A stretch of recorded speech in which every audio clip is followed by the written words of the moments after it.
আজকে আমাদের খুব বেশি কিছু নাই বলার মতো।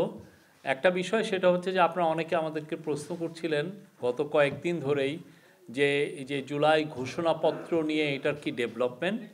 তো এটার ডেভেলপমেন্টের বিষয়টা একটাই, সেটা হচ্ছে যে এটা নিয়ে কথাবার্তা হচ্ছে এবং সেটা নিয়ে কাজ হচ্ছে এবং এটা নিয়ে সামনে পলিটিক্যাল পার্টিগুলোর সাথেও কথাবার্তা হবে।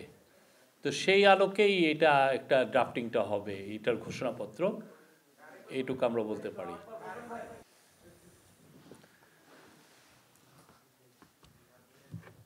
জুলাই ঘোষণাপত্র নিয়ে আমরা বেশ কিছু ফোন কল পেয়েছি যে এটা কদ্দূর, এটা ডেভেলপমেন্ট কি। আমরা শুধুমাত্র এটা বলতে পারি এটা নিয়ে কথাবার্তা হচ্ছে এবং এটা নিয়ে সামনে পলিটিক্যাল পার্টিগুলোর সাথেও কথাবার্তা হবে এই, এবং আমরা আশা করছি যে আপনারা এই বিষয়ে সামনে আরও ডেভেলপমেন্ট দেখবেন। এটা একটা আমি আগে শেষ করে নিই। আর একটা হচ্ছে যে আপনারা জানেন যে নভেম্বর মাসে একটা টাস্ক ফোর্স করে দেওয়া হয়েছিল এই সাগর রুনি হত্যাকাণ্ডের আবার নতুন করে ইনভেস্টিগেট করার জন্য। সাগর ও রুনি আমরা এখানে যারা আছি আমরা সবাই সাংবাদিক, আমাদের ভাই এবং বোন ছিলেন এবং এটা আমাদের মানে খুবই একটা ট্রাজিক একটা অধ্যায় আমাদের সাংবাদিকতার।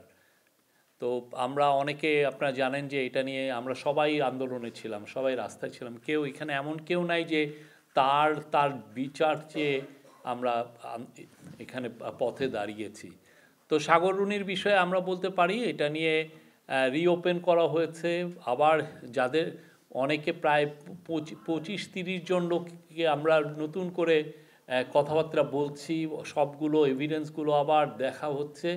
এটা নিয়ে খুব মানে অনেক বেশি কাজ হচ্ছে, আমি বলবো যে খুব দ্রুত গতিতে আছে। যেই টাইমটা আমরা লস করেছি সেটাকে কীভাবে মেকআপ করে এটার একটা ভালো, এটা খুবই একটা টাফ একটা টাস্ক হবে। জানেন ঘটনাটা কত 12-13 বছর আগে ঘটেছে, সেটাকে আবার নতুন করে ইনভেস্টিগেট করা। বাট এটা কাজ করছে পিবিআইয়ের প্রধান, এটা ইয়েছে ওনার সাথে আজকে আমাদের কলিগের কথাও হয়েছে ওনার সাথে। তো আমরা আশা করছি যে এটা নিয়ে ওনারা আরও দ্রুত আরও ভালো কিছু কাজ করতে পারবেন। পিবিআইয়ের একটা বড় জিনিস কি, পিবিআই আপনারা জানেন কিছুদিন আগে ওনারা ইভেন 30 বছর আগের মার্ডারেরও ক্লু ওনারা বের করে ফেলেছেন।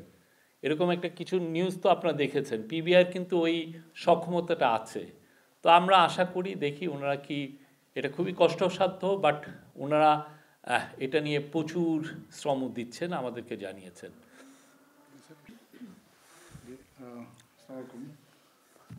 আপনারা জেনেছেন যে আমাদের মাননীয় প্রধান উপদেষ্টা ইউরোপিয়ান রাষ্ট্রগুলোকে একটা অনুরোধ করেছিলেন দিল্লি থেকে ভিসা সেন্টার, তাদের ভিসা ঢাকায় বা অন্য নিকটস্থ অন্য কোনো দেশে সরিয়ে আনা যায় কিনা। তো এই বিষয়ে কিছু প্রগ্রেস আছে। এর আগে আমরা বলেছিলাম যে বুলগেরিয়া তাদের ভিসার বিষয়টা ইন্দোনেশিয়া এবং ভিয়েতনামে স্থানান্তর করার কথা আগেই জানিয়েছিল। 122 জন বাংলাদেশি ছাত্রকে তারা ইন্দোনেশিয়া এবং ভিয়েতনাম থেকে ভিসা দিয়েছে। রোমানিয়ার সাথেও এই বিষয়ে কথা হয়েছে। রোমানিয়া ব্যাংককে তাদের ভিয়েতনাম এবং থাইল্যান্ডে তাদের দূতাবাসে বাংলাদেশি ছাত্রদেরকে ভিসা দেওয়ার কথা জানিয়েছে এবং এই নিয়ে রোমানিয়ার সাথে আলোচনা চলছে। কাজাকিস্তান জানিয়েছে যে তারা ব্যাংকক থেকে বাংলাদেশি ছাত্রছাত্রীদেরকে ভিসা দেবে। এই 3টা দেশ ছাড়াও আরও অন্যান্য যে দেশগুলো আছে তাদের সাথেও বাংলাদেশের পররাষ্ট্র মন্ত্রণালয়, পূর্ব ইউরোপিয়ান ডেস্ক এবং পশ্চিম ইউরোপিয়ান ডেস্ক আলোচনা চালিয়ে যাচ্ছে। হয়তো এই বিষয়ে সামনে আরও কিছু ডেভেলপমেন্ট আসবে, তখন আমরা আপনাদেরকে উপযুক্ত সময়ে সেই ডেভেলপমেন্টগুলো জানিয়ে দেব। Thank you. আপনারা প্রশ্ন করতে পারেন। আচ্ছা, আগে বোধহয় মুস্তাক একটা কোশ্চেন করতে চাচ্ছিল। আমরা ছিলাম কিছু দিনের মধ্যে, তো আমরা সেই লক্ষ্যে কাজ করে যাচ্ছি। সেই বিষয়ে আমাদের এখনো সুনির্দিষ্ট কোনো মানে ডেট বা এগুলো ফিক্স নাই। উত্তরটা একটু আগে আমি দিলাম, কিন্তু উত্তরটা আমি এনি আদার কোশ্চেন? এই যে অর্জুন দাস, আপনি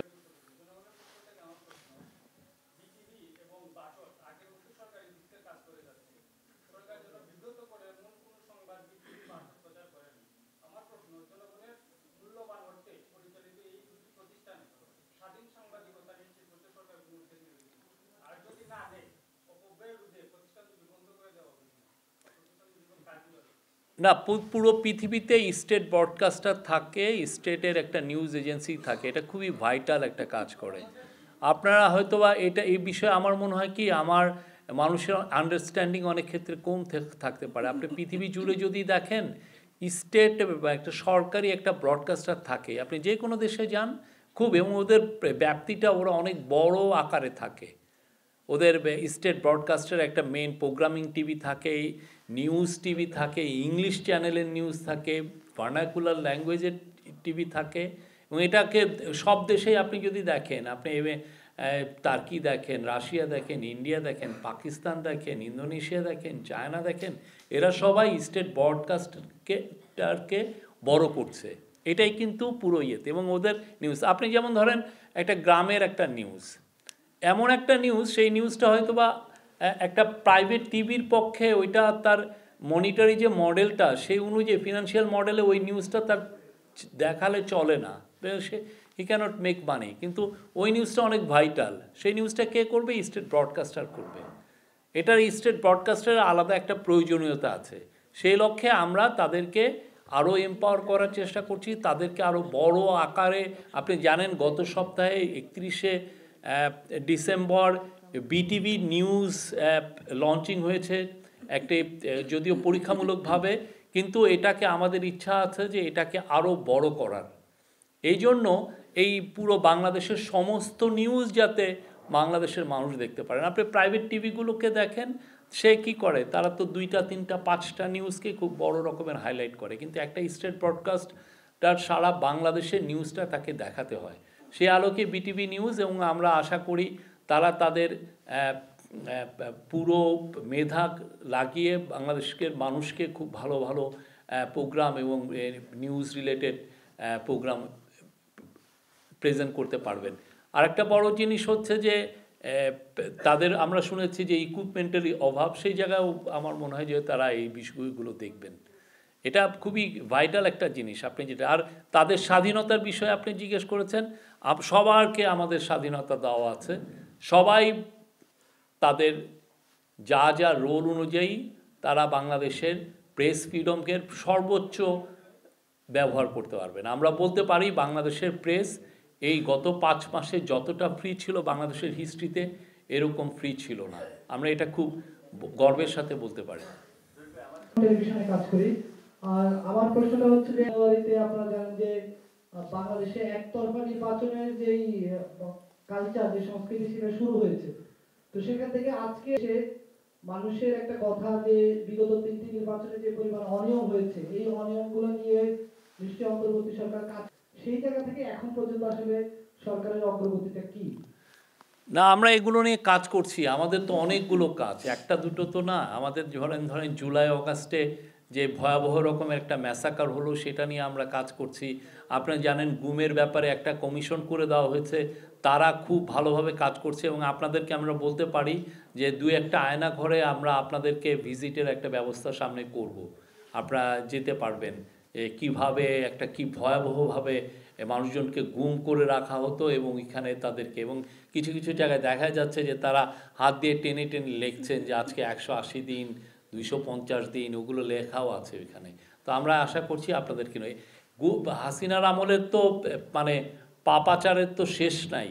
হ্যাঁ, সেই জানুয়ারি 5ই বলেন, তারও আগে কেয়ারটেকার গভর্নমেন্টটাকে শেষ করা বলেন, বা আপনি শাপলার ম্যাসাকার বলেন, বা পরবর্তীতে মাওলানা সাইদির ভার্ডিকের পরে যে ম্যাসাকার বলেন, বা আরও পরে এসে আপনি যেই ধরনের ভয়াবহ রকমের 2018 সালে রাতের ভোট বলেন, এবং প্রতি বছর $16 বিলিয়ন বিদেশে পাচারের যেই কাহিনী বলেন, পাপাচার তো শেষ নাই এগুলো, এবং এগুলো নিয়ে প্রত্যেকটা জিনিস নিয়েই আমাদের কাজ হচ্ছে, এবং আপনারা দেখবেন তাকে, হাসিনাকে, তার আমরা জাস্টিসের আওতায় আনবো।